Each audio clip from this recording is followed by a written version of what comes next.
Silent Hill 2 ended me. You see, Silent Hill is a place where all of your repressed guilt, trauma, and shame come together to exhibit your very own personalized hellish reality. Now, you may be asking yourself, why would I ever want to play a game like that? And yeah, that's a valid f***ing question. And my answer to you is, because it's fun. But not very fun to play, however, but it's very fun to experience and discuss. So today I'm going to be playing, analyzing, and overall just presenting all of my thoughts on the original Silent Hill 2. I've done a video on this game before, but feel as though I didn't give it the justice that it deserves, so let's give it another try, shall we?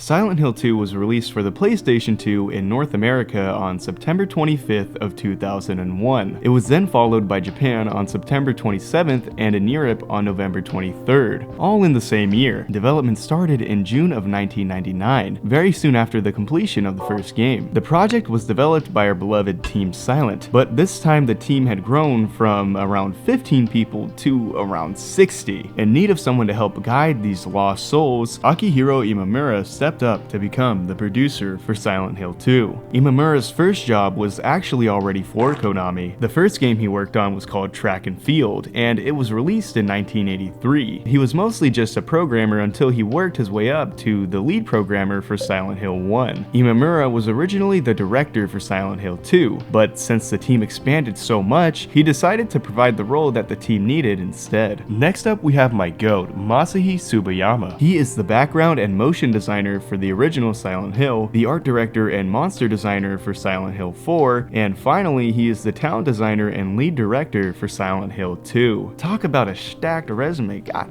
damn! Ito Masahiro is a designer and illustrator best known for creating some grotesque monsters in Silent Hill, but he's an extremely talented artist that has influenced this game's trajectory beyond belief. Sato Takayoshi is the character designer and CG director for Silent Hills 1 and 2. This man got did so dirty by Konami, it is unbelievable. Well, I guess we could say that about pretty much everybody on this team, but Takayoshi definitely takes the cake. He went to Tama Art University in Tokyo in 1992 and majored in oil painting. He believed that an artist is someone whose works can change the world, but that doesn't give them the right to feel high and mighty either. He was hired by Konami in 1996 as an artist for a Japanese arcade game called Sexy Parodius. He was the sole artist for this game for a hellish 5 months, working 15-hour days, 7 days a week. Fearing that gaming was heading in a more three-dimensional direction, he took the time to teach himself how to animate in 3D. It got to the point where his older coworkers were asking him for help, and he was still receiving no credit. With determination to work on a bigger project, he was finally given the chance to show what he was capable of. He then created all of the full motion videos for Silent Hill 1, all by himself, which is just absolutely insane when you actually see his work, because it's nothing short of jaw-dropping. His superiors said that if he wanted full credit, that he would have to do everything himself. And do you know what Sato said? I bet. He relentlessly worked non-stop for 3 years straight, almost never going home and sleeping right under his desk. All of the facial expressions were done by hand, and he was only able to render all of this by utilizing every computer on his floor at Konami when everyone else already went home. He was eventually given credit as the character designer and animator, and that finally leads to Sato conceiving the story for our beautiful baby right here. You know, that's the true beauty of the original quadrilogy in my opinion. Team Silent was full of people who actually just gave a shit and put in an incredible amount of dedication. It gives these games an extra level of intimacy just knowing that these people truly cared about making something as unique and close to them as possible. Also, Akira Yamaoka is my f***ing GOAT. He made all of the music for the original quadrilogy, and he is incapable of making a bad song. You're probably listening to some of his music right now. Alright, without further ado, don't forget to leave a like and subscribe, because it's story time.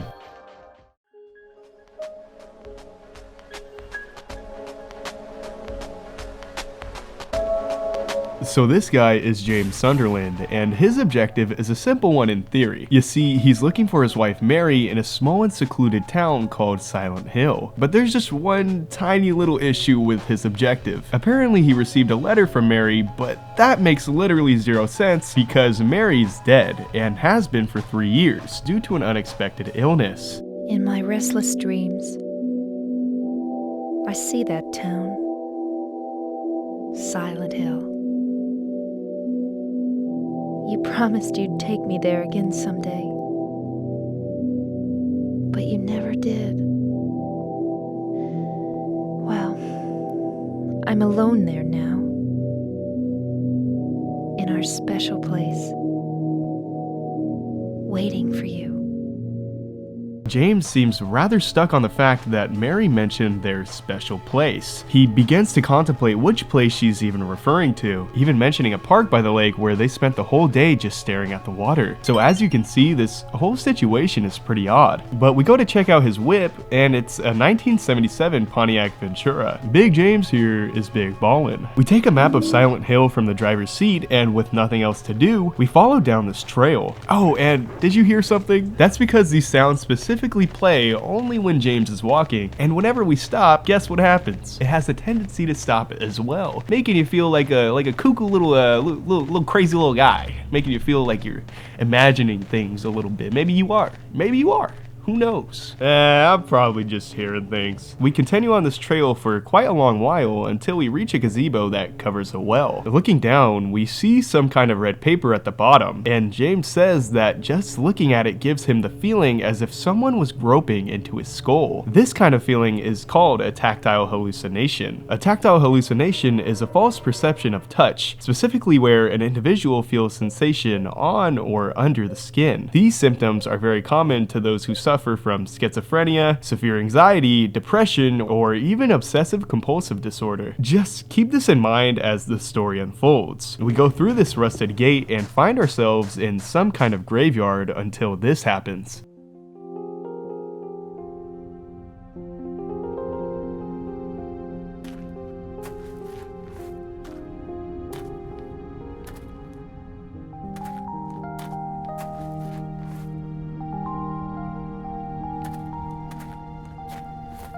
Excuse me, I'm sorry. I No, was it's just... okay. I didn't mean to scare you. I'm kind of lost. Lost? Yeah. I'm looking for Silent Hill. Is this the right way? Yeah. It's hard to see with this fog, but there's only the one road. You can't miss it. Thanks. But Yes? I think you'd better stay away.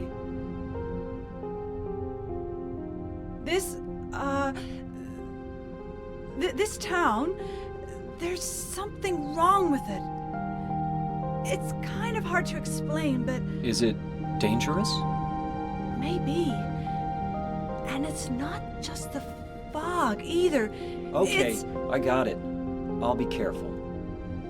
I'm not lying. No, I believe you. It's just... I guess I really don't care if it's dangerous or not. I'm going to town either way. But why? I'm looking for someone. Who is it? Someone very important to me. I'd do anything if I could be with her again. Me too. I'm looking for my mama. I mean my mother. It's been so long since I've seen her. I thought my father and brother were here, but I can't find them either. I'm sorry. It's not your problem. I hope you find them. Yeah, you too. Okay, so that was interesting, to say the least. The first thing that stood out to me about the scene is how this woman is behaving. Like, how when James initially startles her, she immediately starts to frantically apologize, as if she's in trouble. Then in the next scene, she seems to have her head on a swivel when warning James about the town. And after James tells her about Mary, she says, I'm looking for my mama. I mean my mother. Showing us that this woman has some childish mannerisms, and her constant apologizing exhibits traits of low self-esteem, fear of conflict, and perhaps even learned behavior. On the contrary, James isn't socially adept either. I'm guessing you could tell how weird this scene is, and I think it derives from a sense of unease and surrealism. James seems rather unconcerned for this woman, and he seems to severely lack any sort of empathy for her situation. I mean, like, look at this man's side-eye when she brings up her shit. People criticize the voice acting in this game, but it seriously adds to the overall absurdity of this already fucked up situation, and it's just brilliant in my opinion. Alright, so now we have a really long run, so allow me to mention some of the works that inspired Silent Hill. Many pieces of cinema influenced Silent Hill, like Twin Peaks, Eraserhead, Blue Velvet, and Jacob's Ladder are all just a few that come to mind. The works of David Lynch, Stanley Kubrick, and Alejandro Jodorowsky all have heavy influences over the style of horror that these games like to portray. It was also influenced by various pieces of literature like Crime and Punishment by Fyodor Dostoevsky, Solaris by Stanisław Lem, and No Language But a Cry by Richard Anthony D'Ambrosio. Wow, so Italian. Fuck. This game was even inspired by painters like Francis Bacon and Andrew Wyeth. You can really feel the essence of these people's works in a very tasteful and respectful way. I don't know, that's just cool to me, man. I don't know, is it cool to you? Do you like that shit? As we arrive in town, the first thing that catches our eyes is this really big ketchup trail left behind by this inconsiderate asshole. And I know everyone mentions this, but the fog in this game is just so fucking good. It's such a genius way to mask technical limitations while simultaneously evoking feelings of fear, isolation, and ultimately the unknown. We continue our pursuit before grabbing this health drink and that one. As we close in, we begin to hear some kind of static. James then has the bright idea to investigate and pick up a wooden plank as we see this little guy. It's called a lying figure, and this weird humanoid monster was actually designed by Masahiro Ito. It was inspired by some frisky BDSM material, more or less this straitjacket, and the movements of one of his co-workers wearing a hoodie, who Sato thought was really interesting looking. Luckily, James asks 0 questions and gives 0 fucks, so we bash this little man's brains in. James provides us with an astute observation. It's not human. Good job, James. You figured out Silent Hill, you figured it out. And as he starts to leave, we hear this from the radio.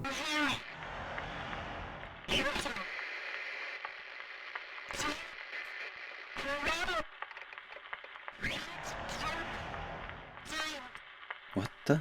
The radio is something that is very prevalent to Silent Hill, and if you don't know, it plays static whenever there are enemies nearby. It's so good at building suspense without feeling too intrusive. You know what I mean? With really no direction to go, we explore until stumbling into a place called Neely's Bar. We discover a map with important markings on it, as if someone else left this here for James. We mark Martin Street and the Woodside Apartments on our map before seeing a message that says, "There was a hole here, it's gone now." I feel as though this message isn't as literal as people think, but I'll leave you with this for now. You see, this message on the wall has caused a lot of discourse in the community and is one of the most alluring things about this game because of how mysterious and ambiguous this message really is. It could really mean whatever you want, and you'll see what I mean. I'll revisit this topic a little later. Oh yeah, so Team Silent could have just reused the same town from last time, but this time 10 people worked to build a new one from the ground up. They did this because members of the team visited the United States, and Sato even lived in California at the time. The team wanted to really evoke that feeling of an authentic, small, and secluded American town. As we arrive on Martin Street, we obtain a delightful health drink and stumble upon this guy who's like 2 ribs away from getting where he needs to be. We take the apartment gate key and head on over to the gate to use it. Through these doors, the game has officially begun, for we have entered the Woodside Apartments.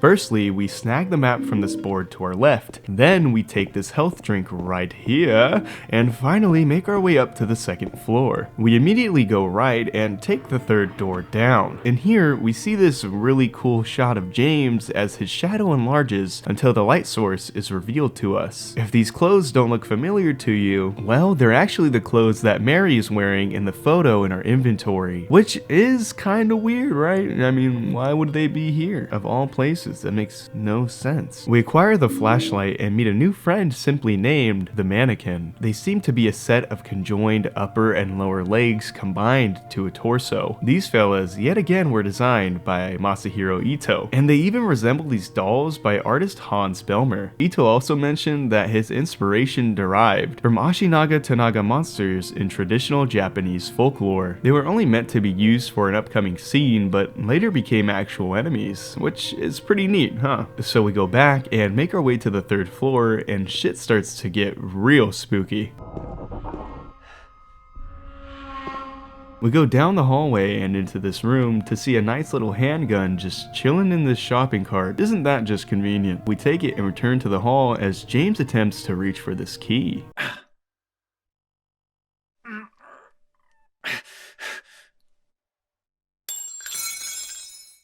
Ow! Hey, wait! Damn it. I don't know about you, but this shit would have sent me to the motherfucking moon. Oh my god. Fuck that shit. That's all I'm saying. Back to the 2nd floor, we hear this. And awaiting us at the end of the hall, we get a glimpse of this humanoid figure with some kind of pyramid-shaped contraption on its head. It stands there, just observing us, as static continues to reverberate. We enter the room to our right and acquire the key to room 202, before stumbling upon a dead man in this chair that looks eerily like James. We go and use that key as we arrive in room 202. This strange sound begins to pierce our ears, until James ultimately reaches through the hole. No, you got this, James. Don't be scared now. Where's in that fucking hole, dude?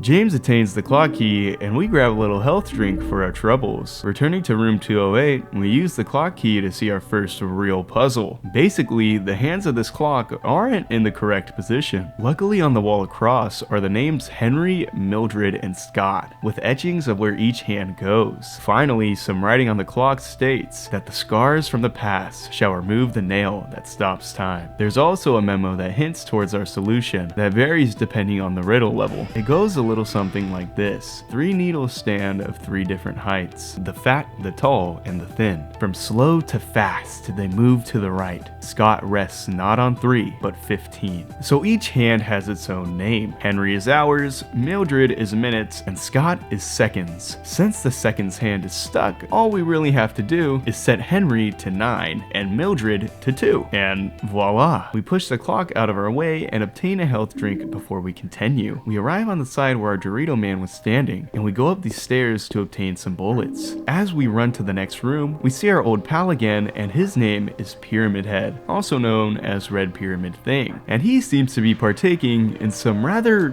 unconsensual activities with these mannequins. James goes and hides in the closet until Pyramid Head adverts his attention towards him. James proceeds to start blasting, understandably, until the thing just kinda quietly leaves. Oh yeah, always make sure to grab the courtyard key from this closet because it is so incredibly easy to accidentally forget about this thing, and it'll fuck you in the long run. So don't forget about it, alright? Good job. We then go to grab some more bullets and the fire escape key before we go to the 1st floor so we can run down this hall and grab some canned juice, which seems really weird, but will make more sense in just a moment. We use that key, and now we're in the courtyard. We make our way over to the pool to grab the snake coin from this carriage. Into the other building, and in this room, we can hear what sounds like throwing up. So I grab some bullets and see a bloody ass fridge with Tarantino's dream hanging out. Subsequently, we enter the bathroom to see this.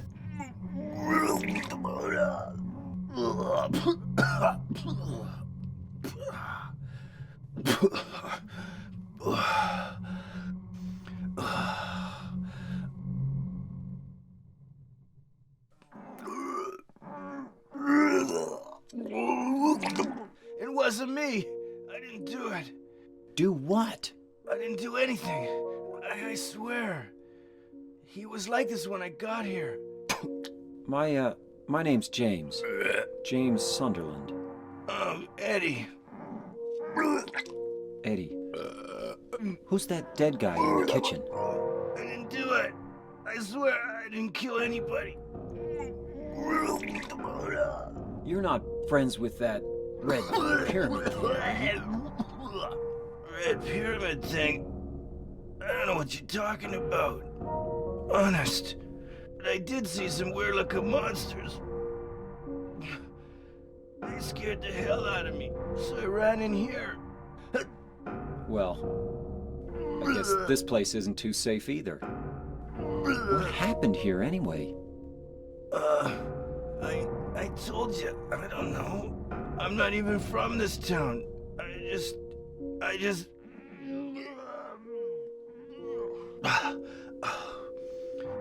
You too, huh?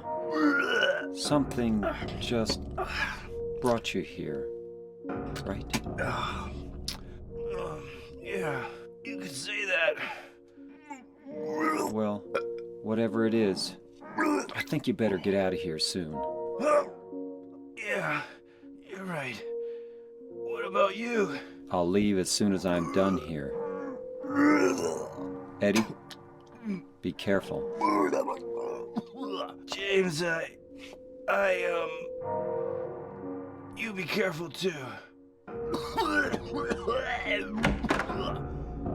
Alright, so this is Eddie, and he's a strange, not-so-little fella. The first thing that caught my attention about this scene is his defensive behavior, and we didn't even get the chance to accuse him. Plus, we can only really assume that he's talking about the body in the fridge, and the fact that James is able to just brush over this fun little piece of information is pretty mind-boggling. It seems like James isn't too concerned with the situation at hand. The thing about Eddie that's so interesting to me is that his defensive behavior is a maladaptive coping mechanism that people use to protect themselves from criticism, shame, or even insecurity. And I don't know about you, but he seems like he definitely did that shit in the kitchen. Now that I mention it, we've seen dead bodies scattered across the whole town. Could those even possibly be linked to this? Just something to ask yourself. With all that done, we return to the second floor to put that canned juice in the trash chute as it makes a loud sound. You then go outside to investigate and see that the garbage bag is all torn up, so we obtain the old man coin. There's also a memo here that states, "The police announced today that Walter Sullivan, who was arrested on the 18th of this month for the brutal murder of Billy Locane and his sister Miriam, committed suicide in his jail cell early on the morning of the 22nd. According to the police statement, Sullivan used a soup spoon to stab himself in the neck, severing his carotid artery. By the time the guard discovered him, Sullivan was dead from blood loss, the spoon buried 2 inches in his neck." An old schoolmate of Walter's from his hometown of Pleasant River said, and I quote, "He didn't look like the type of guy who would kill kids. But I do remember that just before they arrested him, he was blurting out all sorts of strange stuff, like, 'He's trying to kill me. He's trying to punish me. The monster, the red devil, forgive me. I did it, but it wasn't me.' I guess now that I think of it, he was kind of crazy." Miriam and Billy Locane were part of the 10 Hearts murders, which is a crucial segment of the 21 Sacraments for the descent of the Holy Mother. Walter needed to kill 10 people to offer the blood of the 10 sinners in the ritual of Holy Assumption. This was a plan to bring God into the material world. There's even an enemy in Silent Hill 4 called the Twin Victims, literally representing the horrible fate of Billy and Miriam. Alright, on a more positive note, we go upstairs to use the fire escape key only to realize that it doesn't even exist. We simply step across and find ourselves in a very dilapidated bedroom. Well, I guess you could say that about this entire place in general, but you know, I finally brought it up. But we go into the bathroom to see that something is actually stuck in the toilet. So James puts on his big boy pants and raw dogs that toilet like there's no tomorrow. You're better than me, James. You really are. He retrieves a wallet with some kind of memo inside. We can see that it's a code for some kind of lock. We find a safe in the next room and input our little code here. The V's are actually Roman numerals for 5, meaning that all we have to do is go to 16, right to the 9, left to the 18, and finally right to the 3. And boom, we obtain bullets galore. And trust me, we gon' need them. You grab this health drink and take the stairs down to room 109. You obtain some bullets on the couch before stumbling upon the woman from the graveyard once again. The woman lies on the floor of this room while inspecting this knife very intently before saying, Oh, it's you. The two of them introduce themselves this time, and James reminds Angela that there's always another way. She responds by informing him that they are both one and the same, and that it's also easier to run away, and they both deserve this fate. James physically starts to back away in retaliation before she says, You afraid? almost taunting him. He then asks if she found her mother, but no luck. Angela then asks James if he's found his person, but he says no, and shows her the picture of Mary. Angela quickly gets up because she wants to keep looking for her mom. James attempts to get the knife from her, but she screams and frantically apologizes before placing the knife down and leaving. I just gotta say that this is one of my personal favorite scenes, and I really love this shot of Angela just looking at the knife very intently. She looks so exhausted and just kind of done. And everything about this scene is just so dreamlike. She begins to almost taunt James until snapping right back into that childlike state again. She seems so delirious and confused that you can't help just to feel bad for this lady. Also, did you notice how she screams bloody murder when James reaches for the knife, then says this? I'm sorry. I feel bad. Please don't. As the puzzle pieces start to come together, we obtain the prisoner coin and see that this room has a really cool giant mirror. Also, fun fact, the mirrors in this game aren't actually reflections. The developers actually made 3D replicas of the rooms and a duplicate player model behind the mirror texture. This technique was utilized for performance optimization, and also because they weren't given the money for those really nice reflection costs. We then inspect a photo that's ripped in two. There's a father and an obscured face on one half, and a mother with her daughter on the other. You then go to room 105 to see something written on this desk. First lies the seat of he who is peerless, silent and empty, heartless and fearless. Beside him sits one who knows the place of the servant is next to the throne. Dozens of feet, yet not a single toe. The one that is hidden beside him doth go. Seducer of dreams, creature of Hades, lying further from man and closer to lady. Silent and hidden the two may be. They be not there for you to see. Return them whence they would be, and blessings shall descend on thee. I speak thus with the North Star behind me. The birth of the sun is the start of the story. Okay, so this is the coin puzzle, and it may seem a little overwhelming, but it's gonna be okay. I'm gonna help you out, alright? So the first slot here has someone quote silent in it, and beside him sits one who knows, which we could only assume is the old man because old men tend to be wise to some degree. Dozens of feet, yet not a single toe. The one is hidden, beside him doth go. This means that the third slot is empty because it has someone quote hidden in it. Seducer of dreams, creature of Hades, lying further from man and closer to lady, is referring to the snake, and that temptation is closer to the prisoner than wisdom is. Finally, we insert the prisoner coin to acquire the Lynn House key. We use it to access room 209, go out to the balcony, and meander on over to get some handgun bullets. You take the apartment stairwell key and run to the end of the flooded hall to use it. As we enter, Pyramid Head is seen doing some rather rude things to that mannequin. Again, geez man. And as the gravity of the situation starts to descend on James, he starts to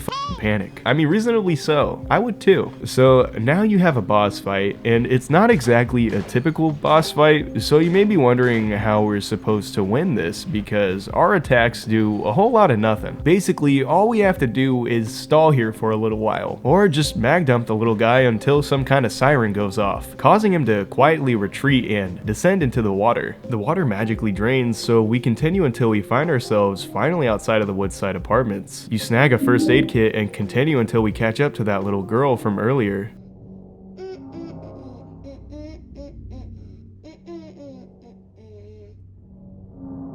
You! It was you, wasn't it? You're the one who stepped on my hand. I don't know. Maybe I did. What's a little girl like you doing here anyway? Huh? Are you blind or something? What's that letter? None of your business. You didn't love Mary anyway. Wait! How do you know Mary's name? In pursuit of that little girl, we obtain some more bullets on these stairs, and continue before arriving at Rosewater Park, the location that James thinks Mary was referring to in the letter. We acquire some more bullets and a health drink before seeing this at the dock. Mary?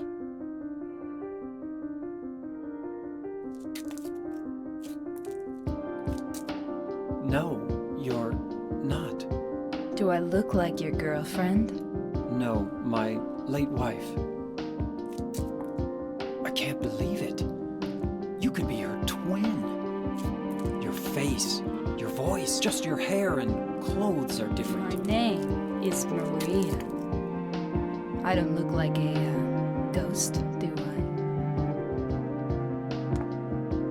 See? Feel how warm I am? You're really not Mary. I told you. I'm Maria. Sorry. I was confused. Where are you going? I'm looking for Mary. Have you seen her? Didn't you say she died? Oh yeah, 3 years ago. But I got a letter from her. She says she was waiting in our special place. And that's here? Anyway, I haven't seen her. Is this your only special place?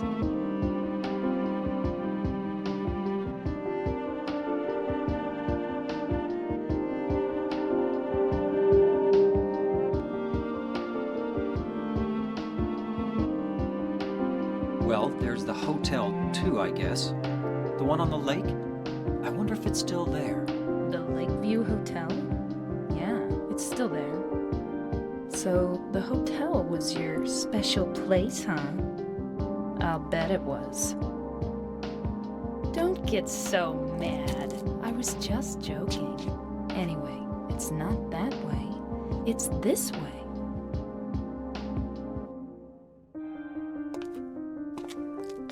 You're coming with me?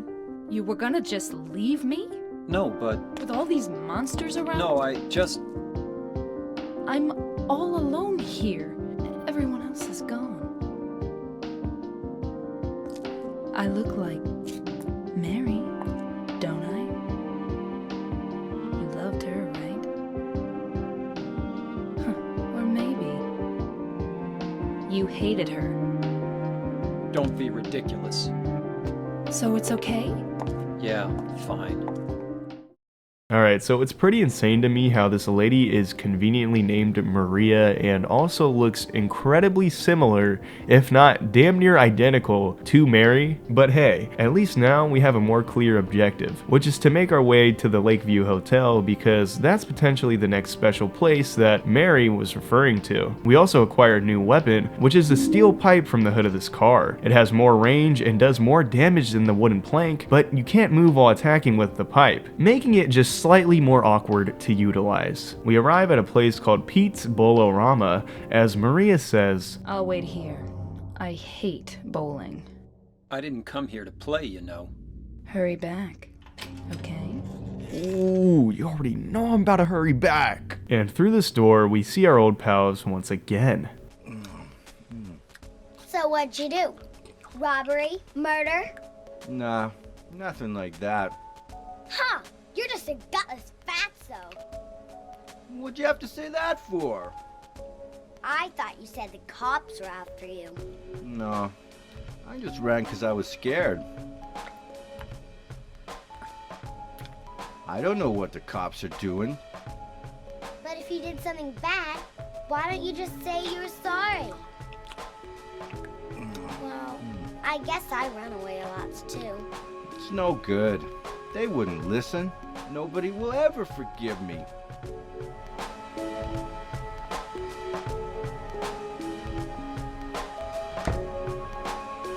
Did you find the lady you're looking for? What's her name? Mary? You really just gotta love this little girl's honesty. You're just a gutless fatso. This is also my favorite song from any Silent Hill game ever made. I mean, just listen to this ambience for a sec.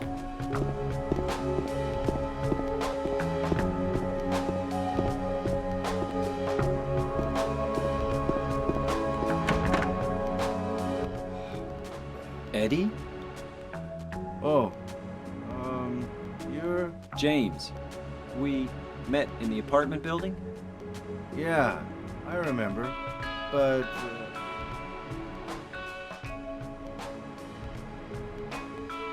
Are you alone here, Eddie? no.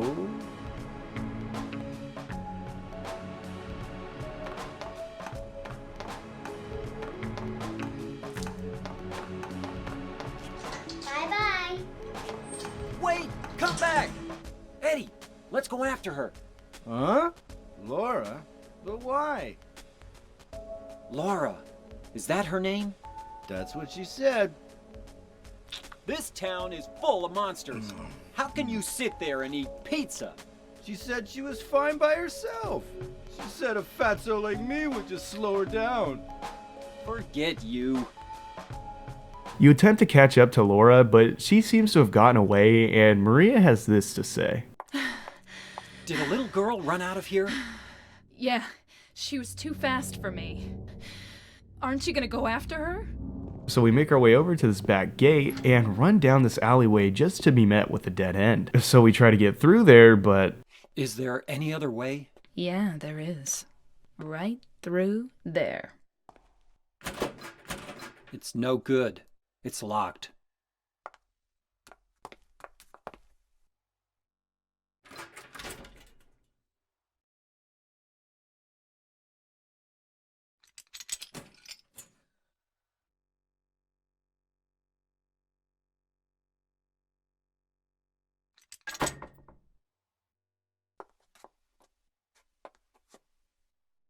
With Maria's help, we gain entry through the door as we find ourselves in a place called Heaven's Night. It's a strip club that's 3 stories high. Also, the fact that Maria just kinda has the keys to this place is probably insinuating that she might work here. Additionally, in Silent Hill 3, Heaven's Night is a place that Heather Mason may visit on her trip to an upcoming location. My name's Harry Mason, and my family's on vacation, and there's a poster on the main stage that mentions the return of the Lady Maria, and this only happens if you have a memory card with a Silent Hill 2 save on it. This place just looks really cool with all the neon lights and all the fucked up shit. It's your typical Silent Hill strip club. It's pretty cool though. The vibes are nice, and this song is gas too. Are you kidding? I don't know. This game's fucking awesome, and if you haven't realized that yet, well, you know, maybe you have an issue. And as our visit to Heaven's Night comes to a close, we can see Laura running away yet again. So, guess what we do? We follow her right into this little building right here, and find ourselves in the Brookhaven Hospital. First things first, we obtain the map and see that this place is rather huge, and this is just the first floor. We enter the receptionist's office and find a list of patients on the desks with the name Jack Davis. It reads the following. He has attempted suicide 3 times in the past for reasons unknown. Although he is normally a model patient who follows doctors' and nurses' orders, he must be watched closely due to his past pattern of sudden and violent suicide attempts. Joseph Barkin. His illness seems to be rooted in the fact that he believes he is guilty of causing his daughter's death. His symptoms suggest a psychotic break and paranoid delusions, normally calm but has a tendency towards violence when excited. Joshua Lewis. History of hospitalization as well as numerous assault, battery, and other violent offenses. He has a strong persecution complex and a tendency to solve things through violence. Extreme caution necessary. Well, doesn't that just sound like a lovely bunch? We snag a health drink and go into the document room to find a document. It reads, "The potential for this illness exists in all people, and under the right circumstances, any man or woman would be driven, like him, to the other side. The other side perhaps may not be the best way to phrase it. After all, there is no wall between here and there. It lies on the borders where reality and unreality intersect. It is a place both close and distant. Some say it isn't even an illness. I cannot agree with them. I'm a doctor, not a philosopher or even a psychiatrist, but sometimes I have to ask myself this question. It's true that to us, his imaginings are nothing but the inventions of a busy mind. But to him, there simply is no other reality. Furthermore, he's happy there. So why, I ask myself, why in the name of healing him must we drag him painfully into the world of our own reality? Something is written on the back. I got the key from Joseph. It's probably the key to that box. With the purple bowl key in hand, we exit the office to see that a majority of this place is locked up, so our only option really is to just enter the stairwell and go to the 2nd floor. Here we are cordially welcomed by a new enemy simply named the Bubblehead Nurse. They are a female humanoid creature that wears a low-cut nurse uniform, and their heads are wrapped in some kind of face mask. These enemies were originally supposed to wield a blood transfusion stand, but it was later changed to a steel pipe to pay tribute to my boy Harry Mason. Masahiro Ito also took inspiration from his own concept art for the lying figures for the design of the nurse's attire, which is pretty neat. Taking inspiration from your own concept, that's fucking baller. With that tangent out of the way, we go on over to the woman's locker room to see this fun little angle of James just being a silly little guy. We acquire the bent needle, and I was spamming the X button, so we accidentally grabbed my beloved shoddy in turbo speed. With nothing else in here, we go directly across into the men's locker room to obtain the examination room key from this coat pocket. The rest of the rooms on this floor are all locked up, except for these double doors leading to a corridor. You take some handgun bullets and enter the examining room 3 to snag a first aid kit. There's also an imprint on the carbon paper still stuck in the typewriter that says the following: I know it, the secret. I'll give them something to deal with. This demon shelter is of no use anymore. He is my instrument. He must follow my orders. Yes, the box will be useless. Now I must not forget it. 3283. That's good. He is the lowest now. I too will be free, and he will serve me. I am a genius. No one can stop me. And then he just repeats that phrase over and over. Alright, cool. With our new code, we can shoot this hoe right here and go in this room to obtain the lapis eye key, along with some shoddy shells. And I mean, if you really want to know what's on the rest of this floor, there's some handgun bullets and a health drink in the next room, and some shoddy shells with a health drink in the last one. Now we can make our way to the 3rd floor to see a keypad blocking our way through the double doors. So I try to input that code from earlier, but that doesn't seem to work. So we return to the 1st floor and use that examination room key. Some really unsettling fun sounds fill our ears as you take some shoddy shells and see a fridge that tells us to not store drugs in it, but you can't tell me what to do. There's also a message on the board that states the following: the PIN number this month is T. Last month it was X, and before that it was Z. But what are they going to do next month? That's all they can express with 4 numbers? Anyway, does the door to the patient wing really need to have its combination changed this often? Okay, so this puzzle is pretty cool. So the code was a Z, then an X, and now it's a T. So if you draw a T on the keypad, it marks the numbers 1, 2, 3, 5, and 8. But if you just look where the lines start and end, the code should be 1, 3, 2, 8. And on easy and normal mode, the hint literally says 3rd floor patient wing hall 7335. But hey, here we are with the riddle level hard. Isn't it fun? But I digress. Once past the door, we can see that there are 14 rooms, just all on this wall alone. Don't worry, a lot of them are locked up, but it still looks pretty intimidating, right? We enter the 3rd room down as this happens.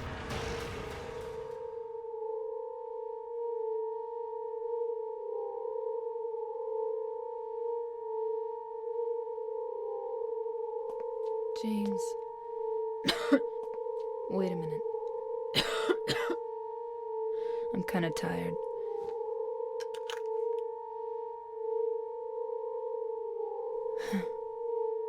It's just a hangover. You should rest.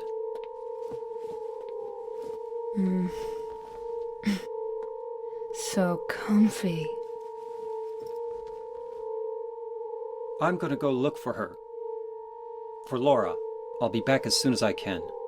Well, as Maria takes her nap in that nasty-ass bed, we acquire the roof key. We take out this nurse and mannequin before entering the 14th and final room along the wall. In here, there's a message on the wall that says, Luis, I'll take care of you forever. It's my destiny, and 4 is misspelled. Then we see the most locks I've ever seen on one box ever, or I guess on anything for that matter. Jesus. Well, except for that door. And even then, that's pretty excessive, right? I randomly tried that code 3283, and it miraculously worked on this one lock. So, yay, 1 down. We still got a lot to do, so let's continue. Up to the roof, we utilize that key and see a diary with an unknown author. It contains the following. May 9th, rained. Stared out the window all day. Peaceful here. Nothing to do. Still not allowed to go outside. May 10th, it's still raining. Talked with the doctor a little. Would they have saved me if I didn't have a family to feed? I know I'm pathetic. Weak. Not everyone can be strong. May 11th, rain again. The meds made me feel sick today. If I'm only better when I'm drugged, then who am I anyway? May 12th, rain as usual. I don't want to cause any more trouble for anyone, but I'm a bother either way. Can it really be such a sin to run instead of fight? Some people may say so, but they don't have to live in my shoes. It may be selfish, but it's what I want. It's too hard like this. It's just too hard. May 13th. It's clear outside. The doctors told me I've been released, that I've got to go home. What an introspective diary, really. These two questions are very, very interesting to me. If I'm only better when I'm drugged, then who am I? And can it really be such a sin to run instead of fight? Just some good questions to think about as we continue. So as James walks over to this fence, he sees some absolute bullshit.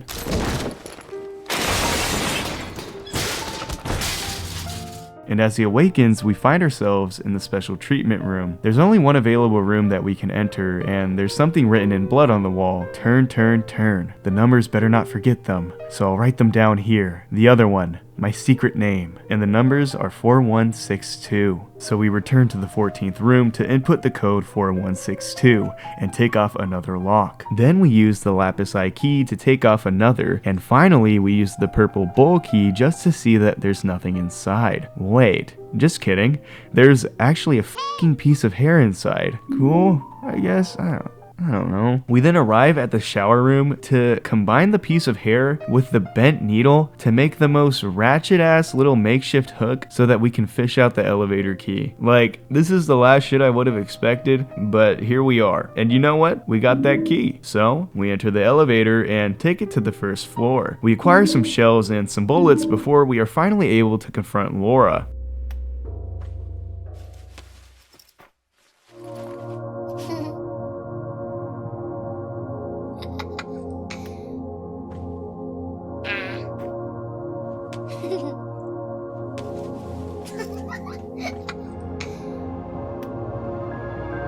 Laura? Huh? You know my name? Eddie told me. That big fat blabbermouth. How do you know about Mary? What's the big deal? Why can't you just tell me? You gonna yell at me if I don't? No, I won't.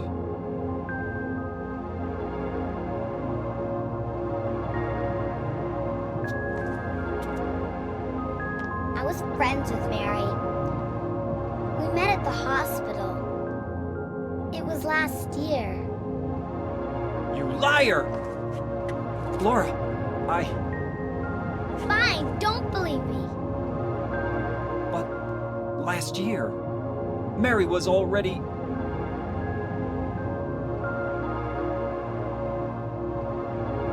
I'm sorry, Laura.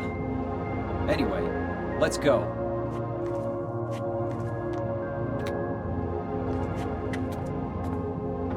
We can talk about this later.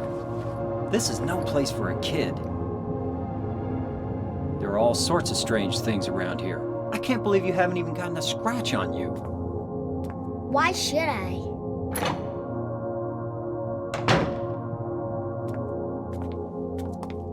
Wait! There's something I gotta get. Later, okay? But it's really important. What is it? A letter from Mary. Huh? I wanna go get it. Is that okay? Yes.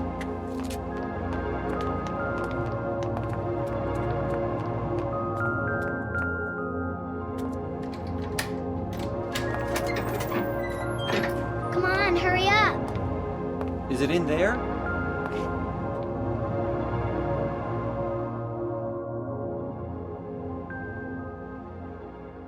Yeah, in the back.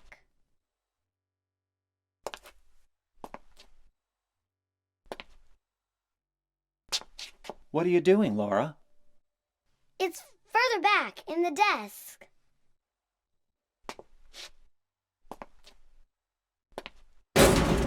Laura! What are you doing?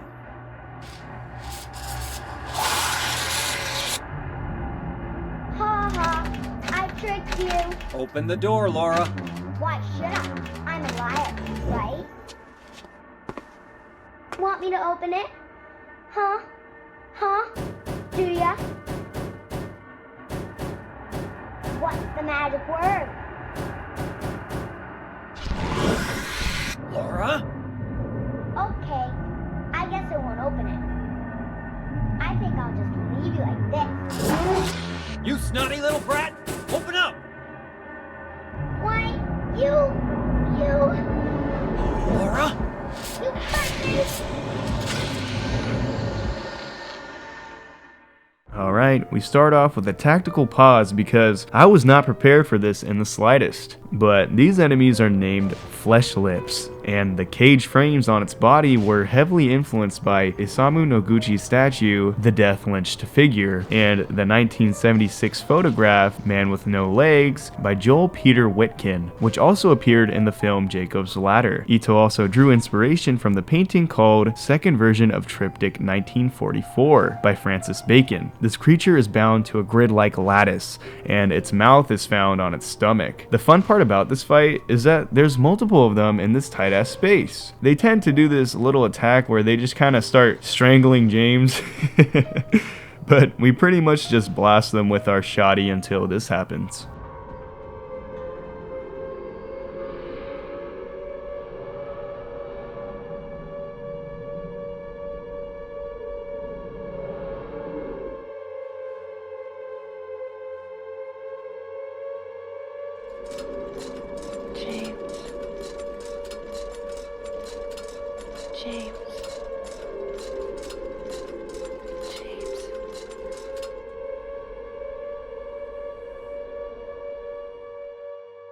We suddenly find ourselves outside, but there's really nothing to see, and once inside, we realize that we have officially entered the other world, where the enemies are a little more aggressive and there's just slightly more dookie feces on the walls. You go to that elevator and to the second floor to acquire some bullets and a first aid kit before finding a piece of paper on the bed that reads, "I was locked up inside the basement's basement. It was so small and dark and I was so afraid. I dropped my precious ring, but I will never, ever go back there." You then snag the dry cell battery and the basement storeroom key from this wall that looks like hands. Ooh, spooky. James then attempts to open this fridge, but I guess he's just kind of a bitch. So we end up going to the third floor and see a painting of a woman on this door, making note of her hand being three-dimensional. In one of the rooms, there's also a scrap paper on the ground that says this: "She is an angel no one knows. Only I can see the lady of the door. They cannot walk along her bridge of thread. They fall from the weight of their crimes. Like bloated and ugly corpses, their sins, she devours them. Sin and sinner alike. She saves me. She is an angel." I just gotta say, I fucking love all the notes left by the patients. It really shows the mental state of a lot of these people and what it really takes to drive someone to that point of insanity. With that said, we return to the room that Maria was in, but she's nowhere to be seen. However, we can see an array of empty pill bottles next to the bed, maybe implying that she could be sick. We make our way down to the basement and move this shelf aside as this happens. James! Mary? Oh, Maria. It's you. I thought you were... Sorry. Anyway, I'm glad you're alive. Anyway? What do you mean, anyway? You don't sound very happy to see me. I was almost killed back there. Why didn't you try to save me? All you care about is that dead wife of yours. I've never been so scared in my whole life. You couldn't care less about me, could you? No, I Then just... stay with me. Don't ever leave me alone. You're supposed to take care of me. So, what about Laura? Did you find her? Yeah, but... she ran away. We've got to find her. You really seem to care about her. Do you know her? I've never met her before. I just feel sorry for her. She's all alone. And for some reason, I feel like it's up to me to protect her. Since we are reunited with Maria, we go into this room and get a copper ring. Now we can return to the third floor and enter the elevator to see one of my favorite moments from this game. Hi there, everybody! Thanks for tuning in. Welcome to another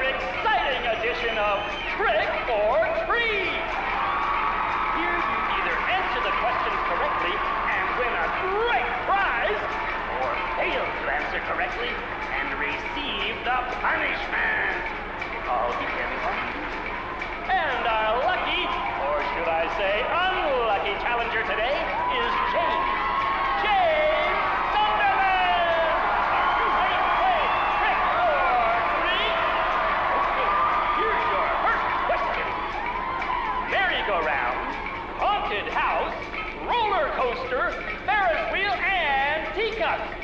Silent Hill is home to a thrilling amusement park that both children and adults love.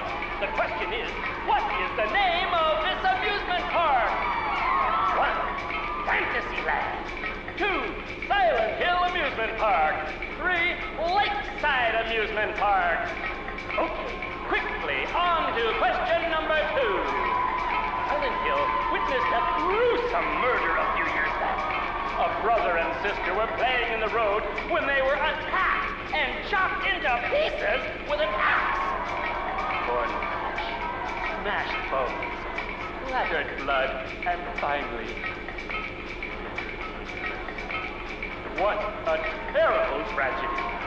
What a gruesome end to such innocent lives. What was the name of the murderer who committed this vile act? 1. Walter Sullivan. 2.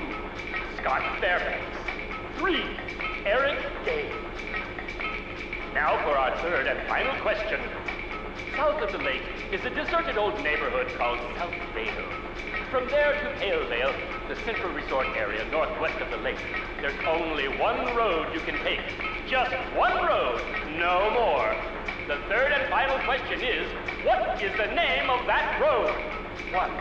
Bachman Road. 2. Rindell Street. 3. Nathan Avenue. Well, that's the last of our questions. Have you got it all figured out? When you know the answers, head to the storeroom on the 3rd floor to collect your prizes. But be careful if you're wrong. Well then, everybody, thanks for tuning in. See you again sometime. Bye-bye.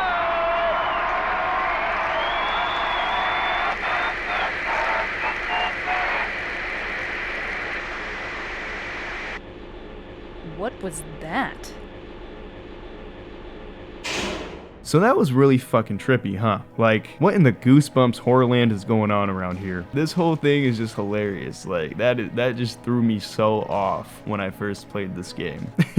Regardless, we have Maria help us open the fridge, and we acquire the lead ring. We then return to the storeroom to collect our prizes from that game show. So if you don't remember, that mysterious man from the Trick or Treat game asked us 3 questions. The first one being, what is the name of the amusement park in Silent Hill? We can choose between Fantasyland, Silent Hill Amusement Park, or the Lakeside Amusement Park. The answer being the Lakeside Amusement Park. The second question is, what was the name of the murderer who killed Miriam and Billy Locane? 1. Walter Sullivan. 2. Scott Fairbanks. Or 3. Eric Gain. The correct answer is obviously Walter Sullivan, and the final question was, what is the name of the one road you can take from South Vale to Paleville? And this one's a fucking hard one if you don't know what you're doing. Alright, I'm gonna be very honest. 1. Bachman Road. 2. Rendell Street. Or 3. Nathan Avenue. And the answer is Nathan Avenue. With the box open, we attain the best loot we could ever ask for, even getting a couple of ampoules, which heal you fully by the way. With that, we return to the door lady and put both rings on her fingers as the door opens. In the stairwell, we read a note with poor handwriting, and it says the following. I took the director's key, the one to the museum. I hid it behind the praying woman when I went out for the day trip. I picked it up, but I did not steal it. I'm not a criminal. Okay, so we need that director's key for the museum, so we go all the way downstairs to find ourselves in a very narrow hallway as fucking Pyramid Head just kinda shows up. The music starts to get scary, so we run away until we reach the elevator.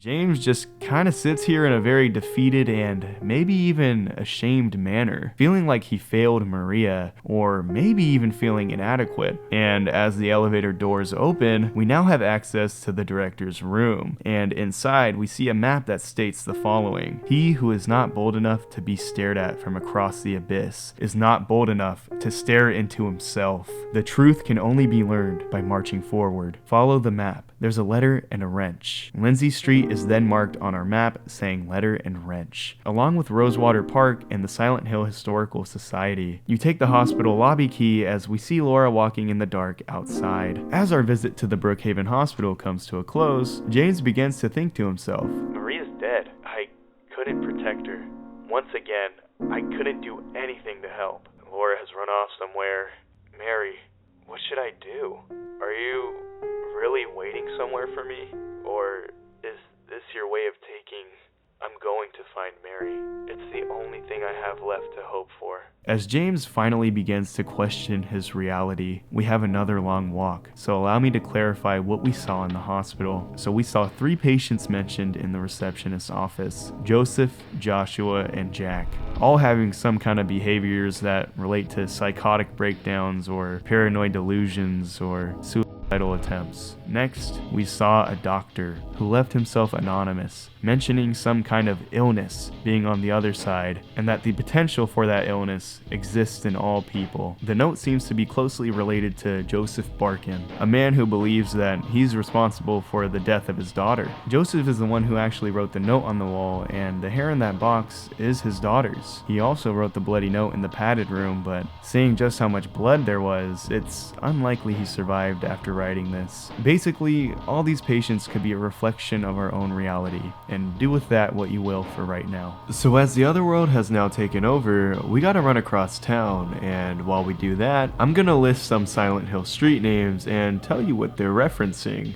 Bachman Road is a reference to Stephen King's pseudonym, Richard Bachman. There's also Robert Bloch, Ray Bradbury, Jonathan Carroll, James Elroy, Jack Finney, Thomas Harris, Dean Koontz, Ira Levin, Richard Matheson, Ronald Munson, Mark Z. Danielewski, Ruth Rendell, Carl Sagan, and finally, Mary Shelley. As we arrive to the house, we acquire the wrench and see a letter with the following inside. Or perhaps you are a fool. The truth usually betrays people. A part of that abyss is in the old society. The key to the society is in the park, at the foot of the praying woman, inside of the ground, inside of a box. To open it, I need a wrench. My patient buried it there. I knew, but did nothing. It made me uneasy to have such a thing near. I wasn't looking for the truth. I was looking for tranquility. I also saw that thing. I fled, but the museum was sealed as well. Now, no one dares to approach that place. If you still do not wish to stop, James, I pray to the Lord to have mercy on your eternal soul. This is the first time that James is deliberately addressed in a memo, and actually, speaking of, we return to Neely's bar one last time to see that something new has been written on the wall. If you really want to see Mary, you should just die.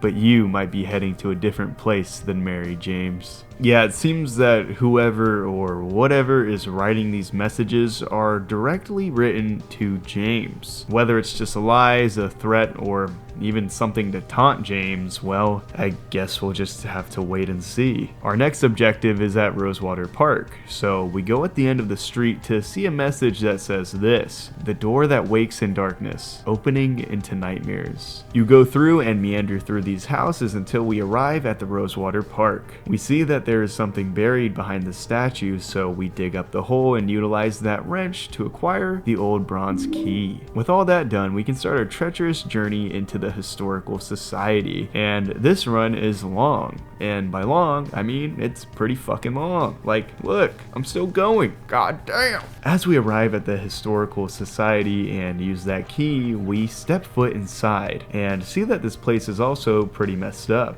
However, there's a portrait on the wall that shows Pyramid Head just kind of standing there, menacingly. No, but seriously, this picture is so cool. The way he's just standing and facing the viewer feels very imposing, especially as all of the hanging figures seem frozen in time. Perhaps they have received a judgment. It also states the following: Misty Day, remains of the judgment. And then James says, It's him. As we enter the next room, we hear this.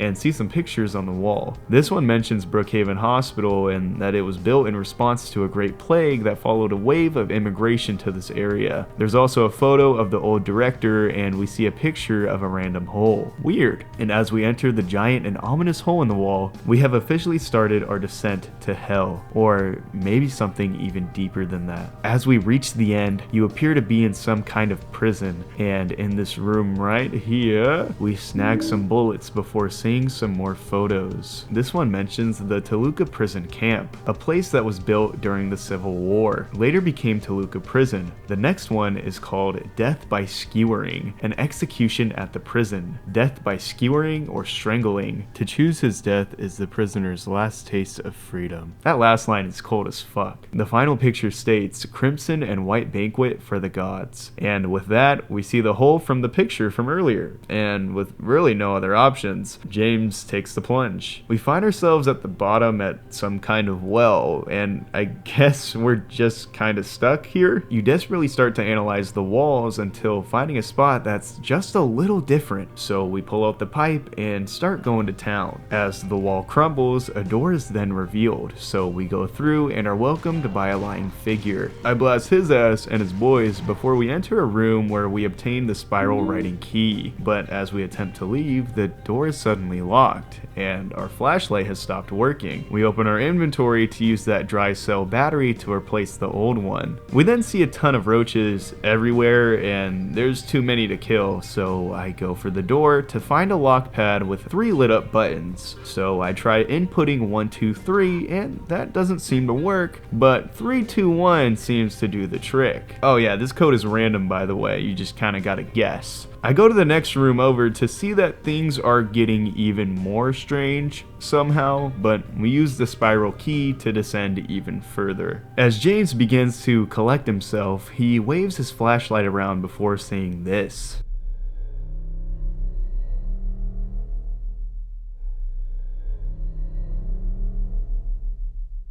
Killing a person ain't no big deal.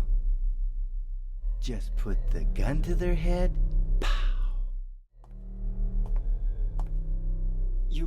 You killed him? But it wasn't my fault. He made me do it. Calm down, Eddie. Tell me what happened. That guy, he had it coming. I didn't do anything. He just came after me. Besides, he was making fun of me with his eyes, like that other one. Just for that, you killed him? What do you mean, just for that? Eddie, you can't just kill someone because of the way they looked at you. Oh yeah? Why not? Till now I always let people walk all over me. Just like that stupid dog. He had it coming too. Eddie? I was just joking, James. He was dead when I got here, honest. Anyway, I gotta run.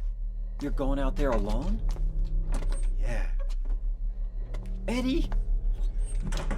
And as Eddie faces 0 consequences yet again, we take this health drink and that one before attaining the tablet of gluttonous pig. We can also peep the corpse that Eddie shot, and yeah, it's not pretty, I will say. We officially enter the Toluca prison and go north to obtain some bullets, along with the map for the place. In this visiting booth, we acquire the lighter, and in this other room, we kill this lying figure and snag a first aid kit, an ampoule, and a health drink. There's also a locally published magazine that states the following: Toluca Lake, the town's main tourist attraction. This clear, beautiful lake has another side as well. It may seem like just a typical ghost story that you might find in any number of old towns across the country, but in this case, the legend is true. On a fog-bound November day in 1918, the Little Baroness, a ship filled with tourists, failed to return to the port. A newspaper article from the back then simply says, "It most likely sunk for some reason." Very specific. Despite an extensive police search, not a single fragment of the ship nor any of the 14 bodies of the passengers or crew has ever been recovered to this day. In 1939, an even stranger incident occurred. There are many pages torn out. Many corpses rest at the bottom of this lake. Their bony hands reach up towards the boats that passed overhead. Perhaps they reach for their comrades. Alright, now we grab some bullets, some shells, and the hunting rifle. It's the strongest firearm with the longest range in the game. We then see a hatch on the ground that'll be of more use in a minute. At the end of this corridor, we grab the tablet of the seductress. Then we go to the cell block to attain some bullets before entering a cell that seems very superstitious. We take a wax doll from the bed. There's also various books scattered around like On Sacrifice and The Art of Demon Summoning, Tome of the Seer, The Feast of the Succubi, and The Fallen Angels of Mercy and Favor. There's also black magic from the abyss and resurrection of the dead. There's also an invisible enemy in this cell simply known as the prisoner. It is an unseen entity that doesn't cause any harm, but you can hurt it and even kill it as it lets out a very human scream. Pretty weird. In the next cell block over, we can find a cell that has this drawing that says 436 people at a recital, along with a picture of a burning building titled Burning Man. That recital picture is exhibiting the town's cult activity, and this prison is showing that there is some kind of supernatural connection from this world to the other one. In this cell, we take the tablet of the oppressor and then go outside to a very open area until we stumble upon a gallows to see 3 depressions and the following inscribed. I give you blood to atone for the 3 sins. So we insert the seductress, the pig, and finally the oppressor before this visceral scream is heard.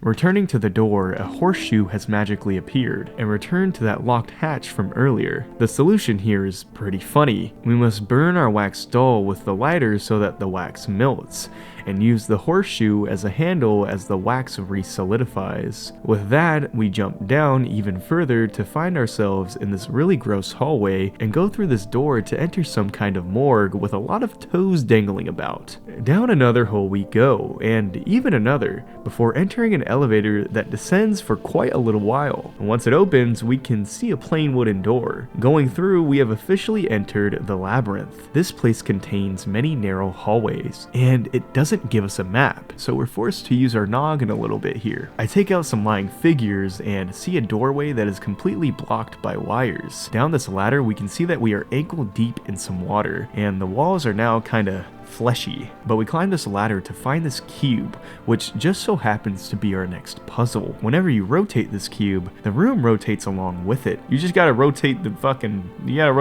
till it matches, and then you can go through the door. I pretty much treated this like a guessing game, but once solved, we go through to see this. You're alive! Maria, I thought that thing killed you. Are you hurt bad? Not at all, silly. Maria? That thing, it stabbed you. There was blood everywhere. Stabbed me? What do you mean? It chased us to the elevator, and then... James, what are you talking about? Just before. Don't you remember? James, honey, did something happen to you? After we got separated in that long hallway? Are you confusing me with someone else? You were always so forgetful. Remember that time in the hotel? Maria? You said you took everything, but you forgot that videotape we made. I wonder if it's still there. How do you know about that? Aren't you Maria? I'm not your Mary. So, you're Maria? I am. If you want me to be. All I want from you is an answer. It doesn't matter who I am. I'm here for you, James. See? I'm real. Don't you want to touch me? I don't know. Come and get me. I can't do anything through these bars. Okay. Stay right there. I'll be there soon. Well, something definitely isn't right here. We literally just saw this woman get turned into a kebab right before our very eyes in that elevator, and now you're telling me that everything's just hunky-dory. Yeah, I call bullshit, Maria. James's delusional ass is so willing to just move past this that it's honestly impressive. But we snag the wire cutters, and with the goal of now saving Maria, you climb this ladder and run over this grated floor to enter a room that contains the great knife. This is actually the weapon that is wielded by Pyramid Head, and it's not actually a knife, it's a giant half of a scissor. It's super cool to look at, but it's a horrible weapon. It does a ton of damage, but it's just way too slow, like damn. Very swaggy, yet impractical, I will say. With that, you return to the wire-filled doorway and start going bonkers. Through here, we go down and it's very convoluted. I legit just ran around until finding a newspaper that's stained with blood. It reads the following: the body of a man later identified as Thomas Orozco, lumberjack age 39, was discovered in the middle of his room lying face up. The probable cause of death was multiple stab wounds to the front of the neck and the left side of the torso by a sharp-edged weapon. The estimated time of death was between 11 p.m. and 12:30 midnight. Due to signs of struggle in the room and the lack of a murder weapon, police are considering this a homicide and have opened a murder investigation. Furthermore, given the fact that the cash in the room was untouched and Mr. Orozco had a history of drunkenness and violence, the police suspect that the motive was not robbery, but some sort of crime of passion. Alright, as we continue, we suddenly hear this.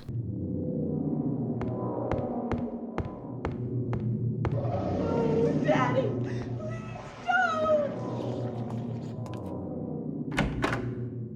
And as we enter the room, we see Angela as a monster beyond our comprehension stands before us. And the monster's name is the abstract Daddy. It is a creature that resembles two figures in a very sexual position on a bed with a flesh-like blanket encapsulating them. This is a very simple fight. It attacks by just kinda, dominating James. We then proceed to pump this thing full of shotgun shells until this happens.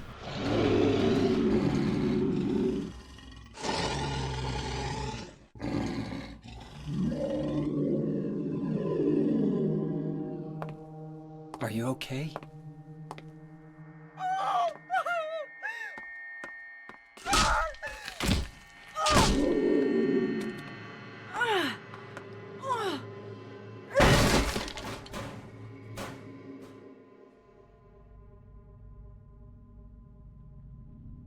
Angela, relax. don't order me around! I'm not trying to order you. So what do you want then? Oh, I see. You're trying to be nice to me, right? I know what you're up to. It's always the same. You're only after one thing. No, that's not true at all. You don't have to lie. Go ahead and say it. Or you could just force me. Beat me up like you always did. You only care about yourself anyway. You disgusting pig.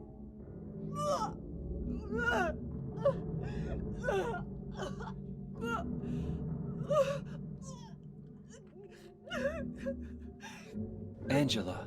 Don't touch me! You make me sick.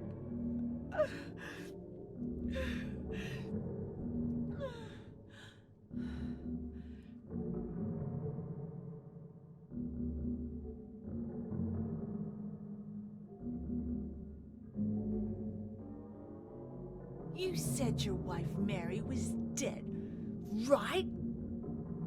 Yes. She was ill. Liar! I know about you. You didn't want her around anymore. You probably found someone else.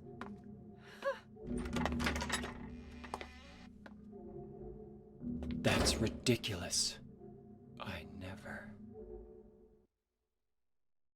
as we're left here in this very disturbing room, allow me to catch you up to speed. That memo that we just read about a man named Thomas Orozco is actually Angela's father, and that abstract daddy boss fight directly reflects the abuse that he inflicted on her. That's why she acts so childlike. It's why she is so petrified of men, and it's why she held so much resentment to the thing. Everything we observe is from the perspective of James, and it really makes you wonder just how sinister a place like Silent Hill can be to someone so hurt. Also, I bet you've noticed how disturbing this room is. Despite the fleshy interior, there are various holes in the wall with metal pistons that repeatedly penetrate over and over again. This is pretty in-your-face symbolism, but the metal pistons in particular are meant to feel foreign or invasive because they quite literally are. Into the next room, our next puzzle is revealed to us, which is the Hanging Man puzzle. So we find a memo that reads the following: I do not wish to die, but tomorrow I will climb the 13 steps. Please, someone, answer me. Why must I die come the morning? The man imprisoned beside me believed me. Because they're all insane. That's why, he said. Of course I know his opinion will change nothing. Now you know why I struck out at them, he muttered. The man who was executed yesterday, the one who had said his job was to sell dreams, said that was not true. But the man who is to be executed the day after tomorrow for stealing children shouted back that it was true. The man who was hung today did not answer. They'll kill me either way, he said. He was caught embezzling public money, so he hasn't any hope for mercy. The man who was always quietly smiling to himself said, I am happy, for I will soon be with her. I do not wish to die. I long only to return home, but I know it is not to be. Though I have done nothing, this crime has been thrust upon me. Someone save me. This is not judgment. They are bloodthirsty, and I am their sacrificial lamb. Okay, so now we enter an identical room with 6 hanging corpses, and we need to find out which one is innocent. In the memo that we just read, it describes how everyone is guilty, except for the one who is never mentioned, because he is the writer, and that just so happens to be the counterfeiter. We pull the counterfeiter's rope and return to the identical room to obtain the key of the persecuted. You then make your way to these iron bars and use that key to unlock these handcuffs. We go down the ladder, and to the end of the hall, we see this. Maria? Maria? Maria, no! What happened to you? Why? Why?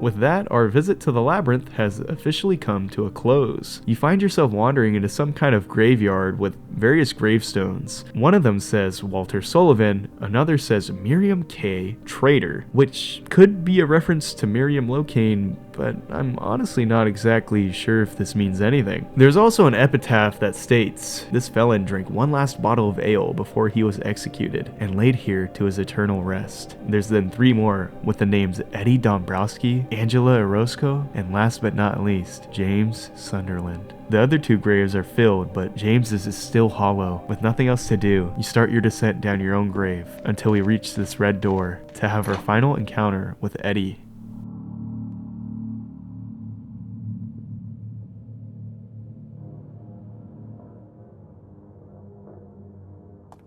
Eddie? What are you doing? What does it look like? He always busted my balls. You fat, disgusting piece of shit. You make me sick. Fat ass, you're nothing but a waste of skin. You're so ugly, even your mama don't love you. Well, maybe he was right. Maybe I am nothing but a fat, disgusting piece of shit. But you know what? It doesn't matter if you're smart, dumb, ugly, pretty. It's all the same once you're dead. corpse can't laugh. From now on, if anyone makes fun of me, I'll kill him! Just like that.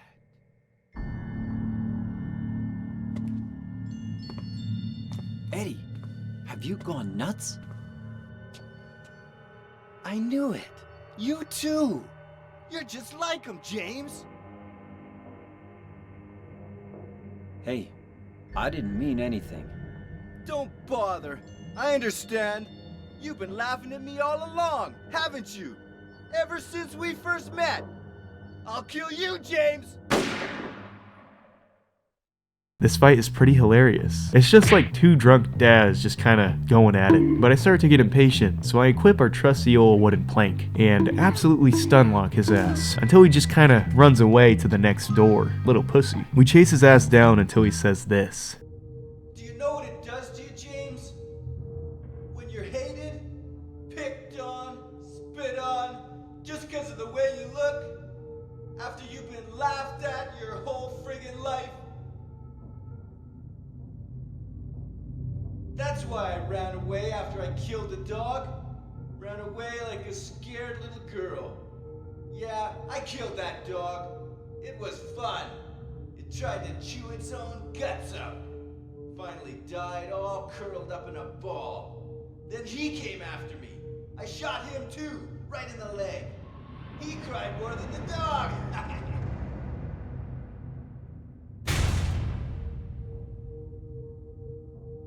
He's gonna have a hard time playing football on what's left of that knee. You think it's okay to kill people? You need help, Eddie. Don't get all holy on me, James.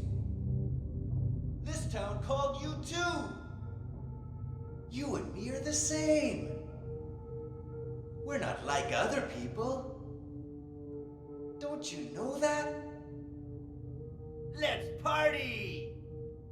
We just kind of blast Eddie in the chest a couple times. This fucker's pretty tanky, I'm not gonna lie. He eats these gunshot wounds like it's nothing. We pretty much just do this until he tumbles on over.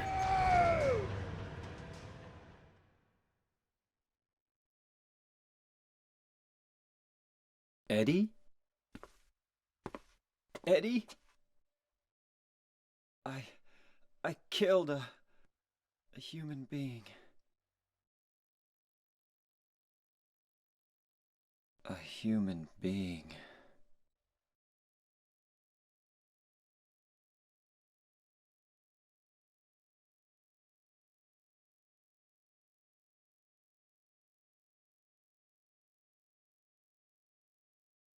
Mary.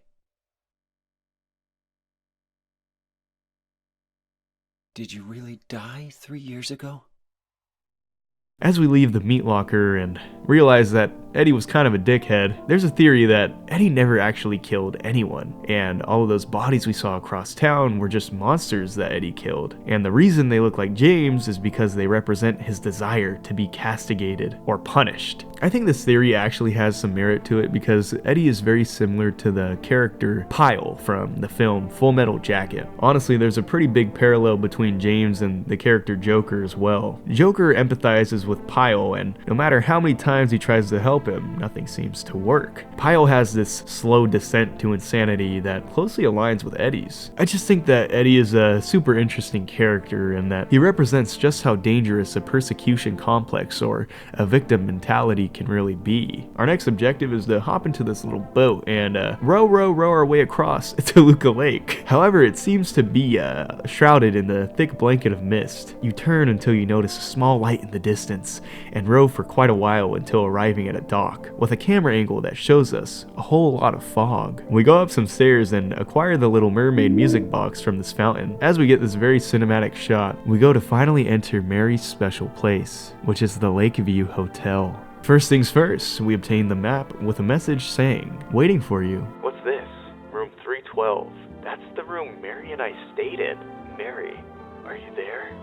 Or maybe We then make our way to the lobby and find a note that says, Mr. James Sunderland, the videotape you forgot here is being kept in the office on the first floor. With that, we obtain the key to room 312 and see a contraption with 3 indentations on it. I try to insert the music box, but it seems that we require the other 2 first. I kill some mannequins and search this little closet for an abundance of ammo. Then we go to the little restaurant to attain the fish key from this plate. I then go to check the piano before this happens.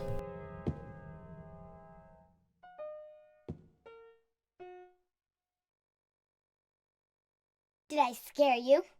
Yeah, you did.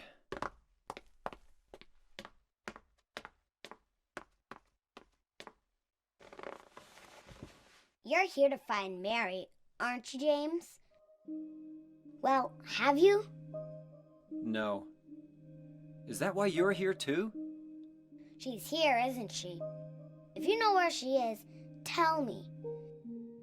I'm tired of walking. I wish I knew. But she said it in her letter. What letter? Wanna read it? But don't tell Rachel, okay? Who's Rachel? She was our nurse. I took it from her locker.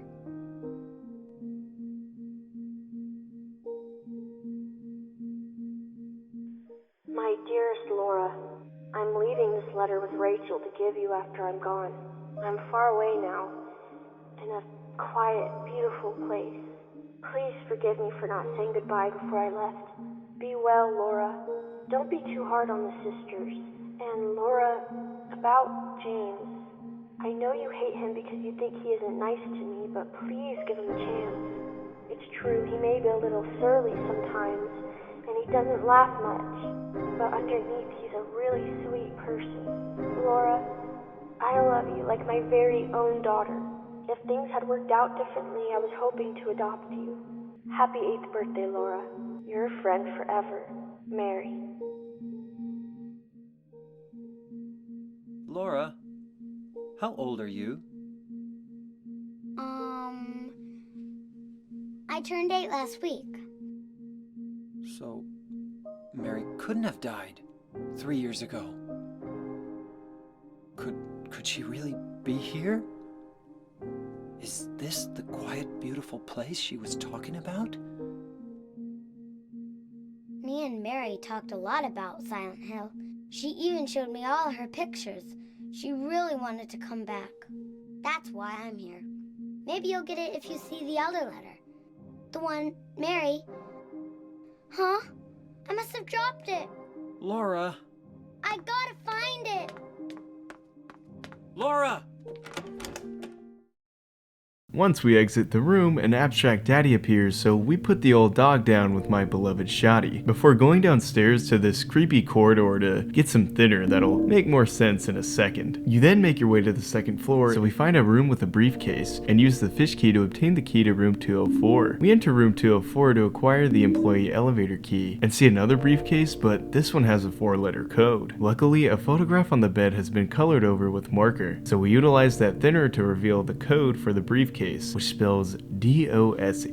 And with that, we obtain the Cinderella music box. You return to the second floor and use the employee elevator key and realize that there's a weight limit to the elevator, and the solution to that is putting our belongings away on the shelf. And now we're just twinky enough to make the weight limit, so we go on down and snag the employee map. We continue and take the bar key before finding a can in the kitchen area that we can't interact with yet. However, we enter the bar and notice a lamp on the counter with no light bulb, meaning that we need the light to use the key for some reason. I don't know, game logic. But we make our way on back to snag the videotape and a can opener conveniently underneath it. We then use the can opener to find light bulbs in the can, so we put it in the lamp to use the bar key, which leads us back to the basement. We go and retrieve our belongings to enter another storage closet where we obtain the third and final music box. You return to the lobby and insert all 3 music boxes to hear this beautiful melody.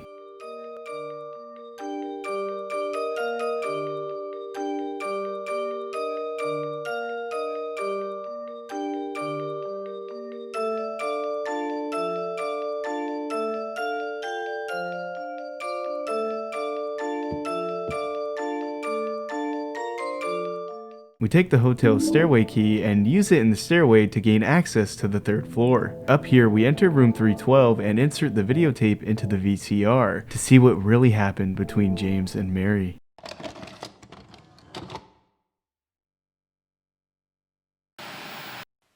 Are you taping again?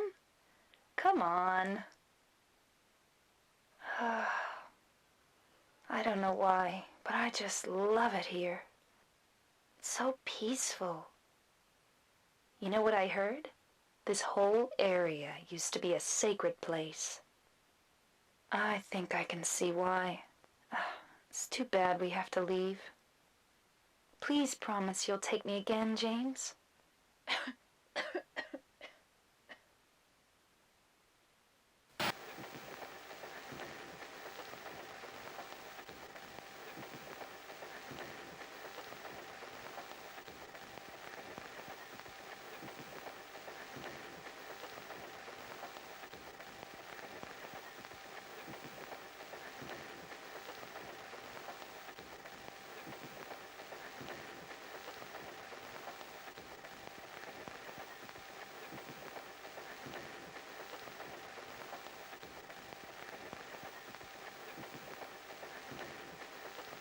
Laura busts in and asks if James found Mary. He says, Mary's gone.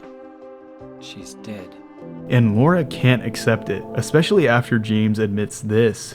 I killed her. You killed her! Why'd you do it? I hate you! I want her back! Give her back to me! I knew it! You didn't care about her! I hate you, James! I hate you! I hate you! I hate you! She was always waiting for you. Why? Why? We can then hear Mary calling to James through the television, saying that she's nearby and wants to see him. As we exit the room, the hotel becomes more deteriorated, and we use the elevator to go to the basement. With the floor now flooded, we make haste before we meet with Angela one final time.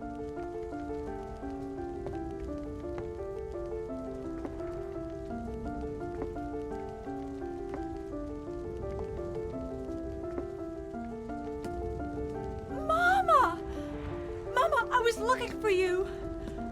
Now you're the only one left. Maybe then I can rest. Mama, why are you running away?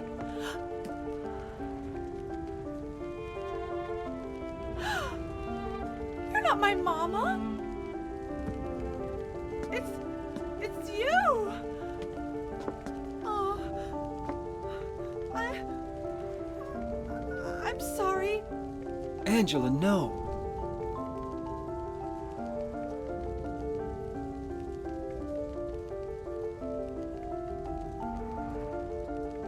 Thank you for saving me.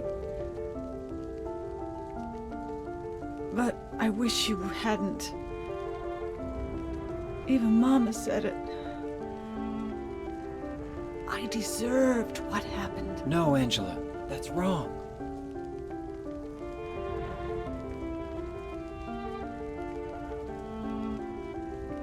No, don't pity me. I'm not worth it.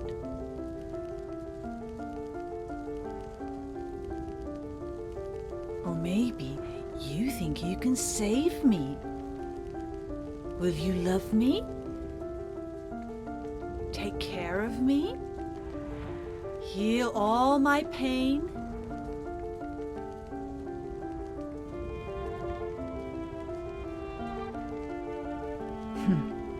That's what I thought.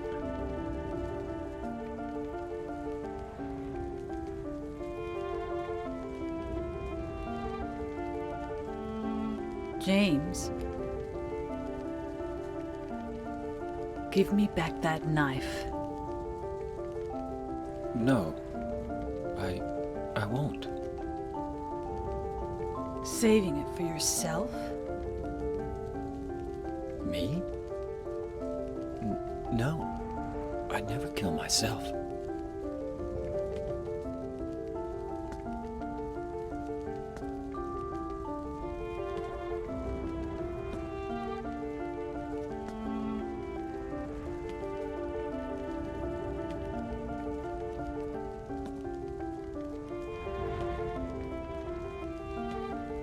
It's hot as hell in here. You see it too. For me, it's always like this.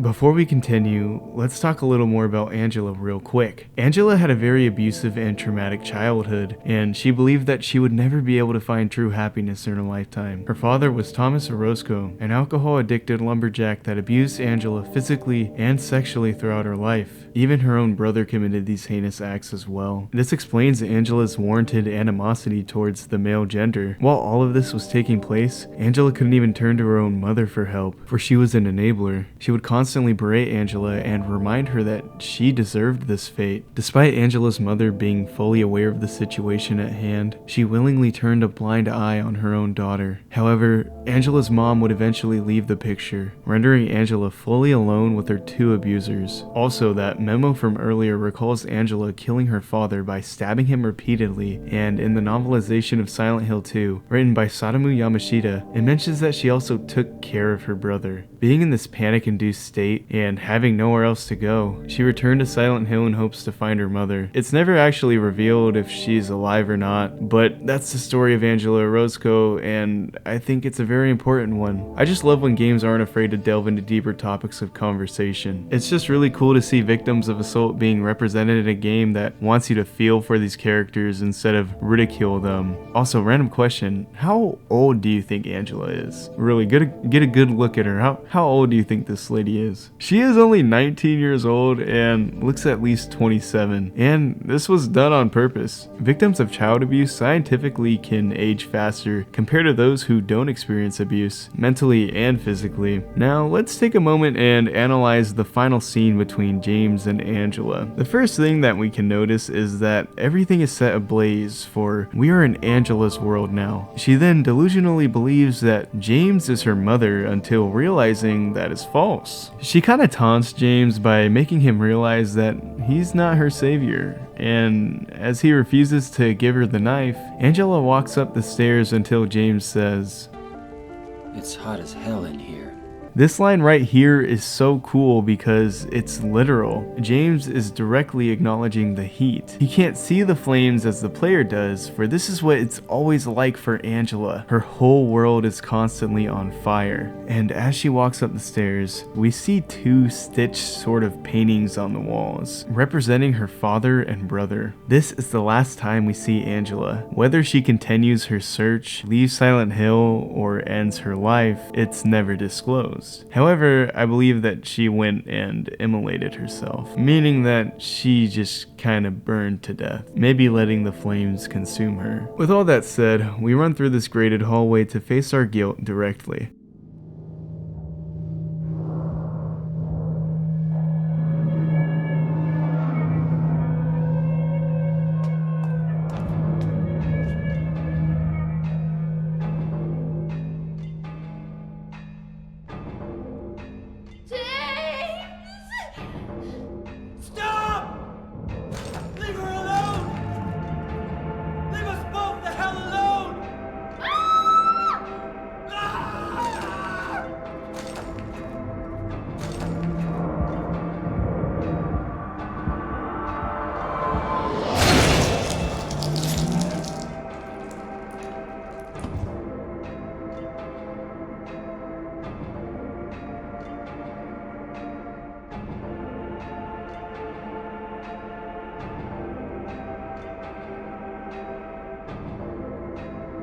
I was weak.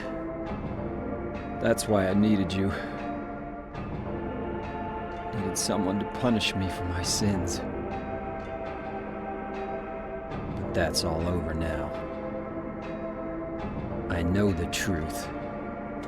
Now it's time to end this.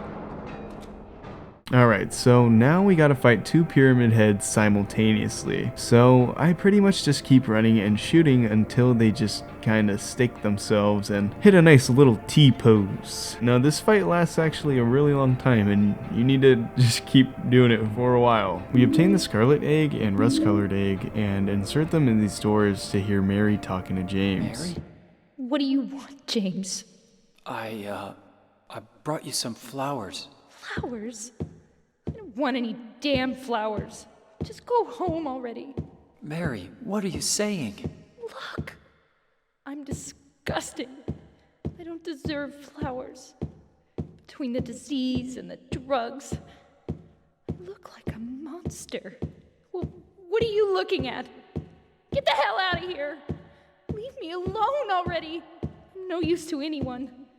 I'll be dead soon anyway. Maybe today, maybe tomorrow. It'd be easier if they'd just kill me. But I guess the hospital is making a nice profit off me. They want to keep me alive. Are you still here? I told you to go. Are you deaf? Don't come back. James, wait. Please don't go. Stay with me. Don't leave me alone. I didn't mean what I said. Please, James. Tell me I'll be okay. Tell me I'm not going to die. Help me.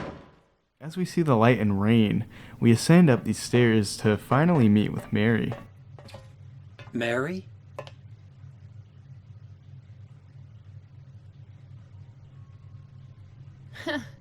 Wrong again. Mary's dead. You killed her. Maria? Maria, I'm done with you. What do you mean? But I can be yours. I'll be here for you forever. And I'll never yell at you or make you feel bad. That's what you wanted. Now I understand. The problem is, you're not Mary.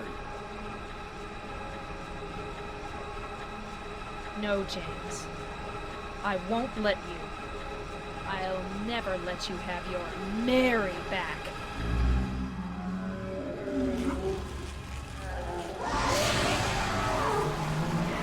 We now have a boss fight, and she's pretty damn abrasive. She throws a moth swarm and has some tentacles that she likes to get a little weird with. We shoot her way too many times with the rifle until this happens.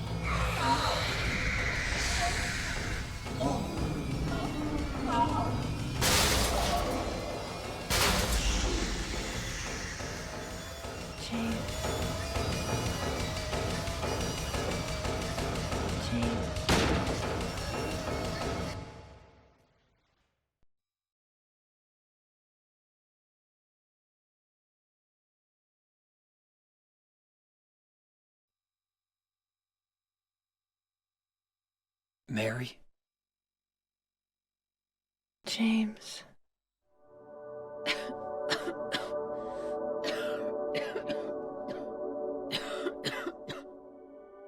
Forgive me.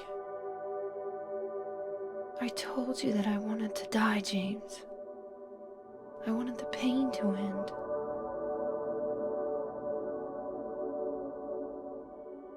That's why I did it, honey. I just couldn't watch you suffer.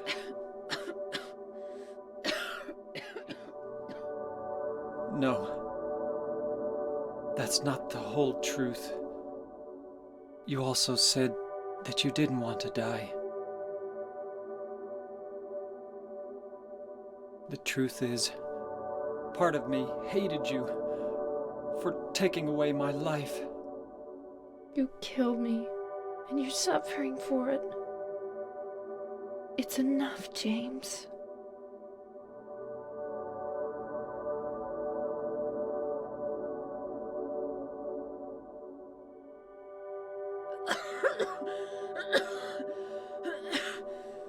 Mary? James.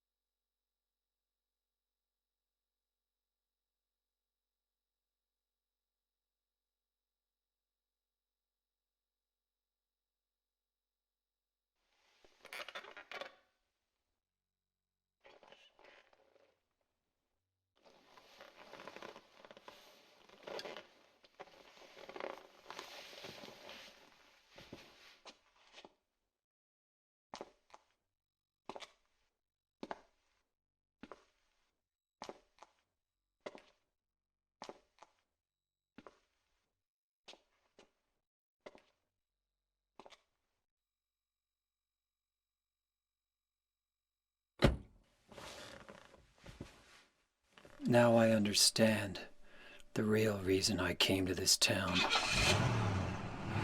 I wonder, what was I afraid of? Without you, Mary, I've got nothing.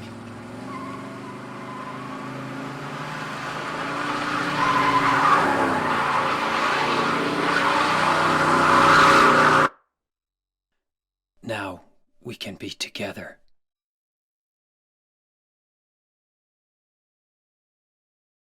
In my restless dreams, I see that town.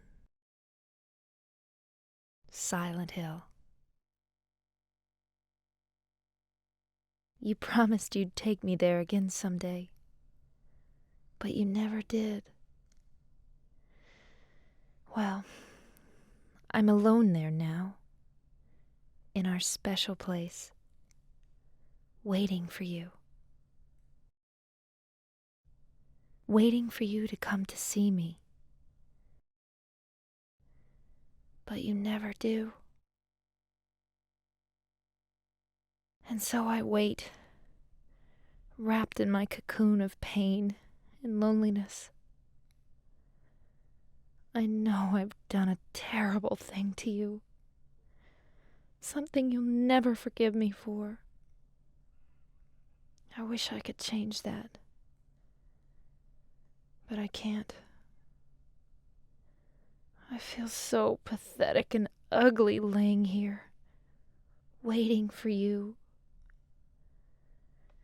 Every day I stare up at the cracks in the ceiling, and all I can think about is how unfair it all is. The doctor came today. He told me I could go home for a short stay. It's not that I'm getting better. It's just that this may be my last chance. I think you know what I mean. Even so, I'm glad to be coming home. I've missed you terribly. But I'm afraid, James. I'm afraid you don't really want me to come home. Whenever you come see me, I can tell how hard it is on you. I don't know if you hate me or pity me, or maybe I just disgust you. I'm sorry about that. When I first learned that I was going to die, I just didn't want to accept it. I was so angry all the time, and I struck out at everyone I loved most. Especially you, James.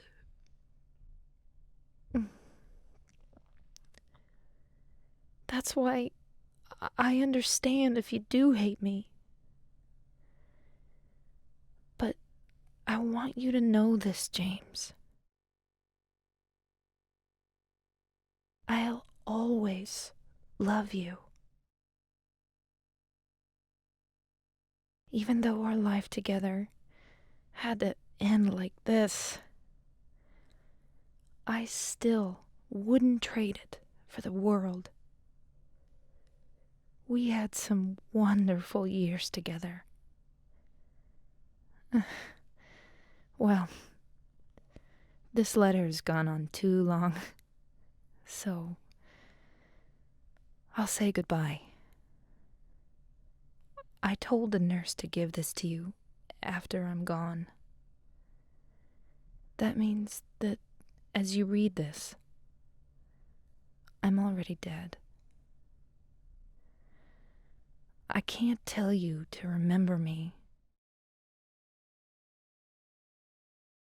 but I can't bear for you to forget me. These last few years since I became ill, I am so sorry for what I did to you, did to us. You've given me so much, and I haven't been able to return a single thing.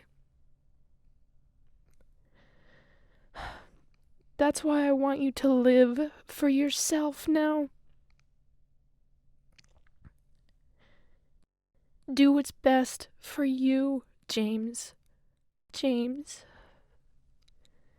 you made me happy. This game is just so fucking good, man. Alright, I'm gonna go over the alternative endings, cover Born from a Wish real quick, and give you my final thoughts on the game. Okay, so the endings. Up next is the Leave ending, where James accepts the fact that he killed Mary and moves on with his life, even taking Laura with him. I feel like this ending is just way too good to be true. I genuinely don't think that someone could justify them killing their wife and then being stable enough to take care of a child. This one just seems highly improbable in my opinion. Next is the Maria ending, where James embraces his glamorized illusion, aka Maria. Maria is the manifestation of James's ideal version of Mary, but James goes to take Maria with him until this happens. You'd better do something about that cough. You gotta love how James shuts her cough down ASAP. This ending is just James basically learning nothing, and the cycle starts anew. That's pretty much it for the 3 base game endings, but there's 3 additional endings for New Game Plus. First is the Rebirth ending, where you must collect 4 objects scattered across the town, and James taps into the more occult and superstitious aspects of Silent Hill. After defeating Mary, we see James rowing his boat into Toluca Lake. He then says, "This town, Silent Hill. The old gods haven't left this place. And they still grant power to those who venerate them. Power to defy even death. Ah, Mary." And James would go on to presumably perform a ritual at the Church of Rebirth to revive Mary. If the revival was successful, we'll never know, but I really like the idea of James not being able to forgive himself and performing one last act of desperation. And there's the dog ending, where James figures out in the hotel that a Shiba Inu was behind all of the events in Silent Hill.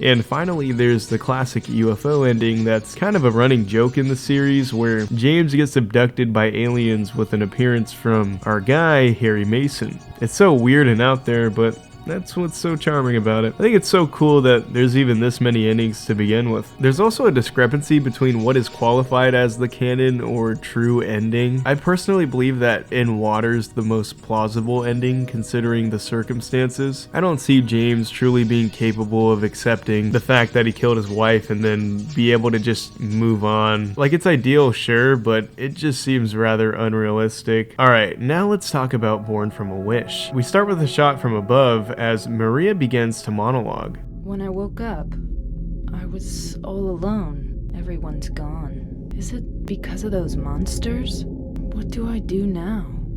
Do I fight and live? Or do those monsters get me? I don't have any reason to go on living.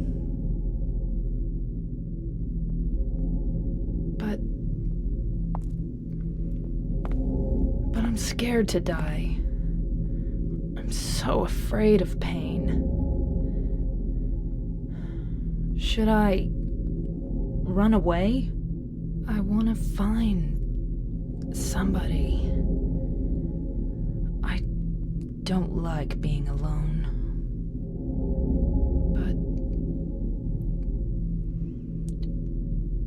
But is there anyone left alive? We then leave Heaven's Night and make our merry way across town to enter this door. Through here, we then find ourselves in a place called the Baldwin Mansion. We make our way upstairs and attempt to open this door, as the man interrupts her by saying, "Stop it. You're disturbing me. She's just relieved to know that someone else is here. The man continues to be dismissive and expresses his desire for solitude. Maria and the man say that they can both see the monsters. He then introduces himself as Ernest. Hemingway? Baldwin. Ernest? I'll be back. If you're wondering who Ernest Hemingway is, he was an American novelist, short story writer, and a journalist. He wrote classics like The Old Man and the Sea, A Farewell to Arms, and A Movable Feast. Now we climb down the fireplace and place these boards into the stone to acquire the acacia key. We go return upstairs and use that key to obtain some matches from a little girl's bedroom. We then use a match to light this candle so we can get a birthday card written by Amy Baldwin. And before we leave, this is said. Now we need to find Ernest, and it can get pretty convoluted, but once we arrive at the door, Maria then reads the card. This letter. To my dearest daddy. It's from a girl named Amy Baldwin. Ernest then recalls that Amy fell from the attic, but he says this. Maria? So you must be... That's why you could see me. Huh? So perhaps that means that I can hope for a miracle as well. And I find this bit of dialogue particularly interesting. Ernest then asks Maria if she can retrieve a bottle of white liquid from the Blue Creek apartments. And this bottle is presumably the same bottle you get from the Rebirth ending, so maybe he's trying to rebirth his daughter. Then we go to the Blue Creek apartments to grab some white liquid and return to Ernest one last time. Thank you, Maria. That's the only item I couldn't get myself. By the time I found out about it, I could no longer leave this house. So long. Yes, but will... Maria, the gods are here. You know it too. You were born in this town. Sure, God is the right word. Do you believe in fate? Not really. That's fine then. Ernest, can I open this? This is a dead end. There's nothing beyond here. I know. What if I had said I believed in fate? That James. He's a bad man. Yes. I know. He's looking for the you that isn't you. Because he's kind? Know something? Yes, Maria. You're... Anyway, that's just what you think. You don't really know anything.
James.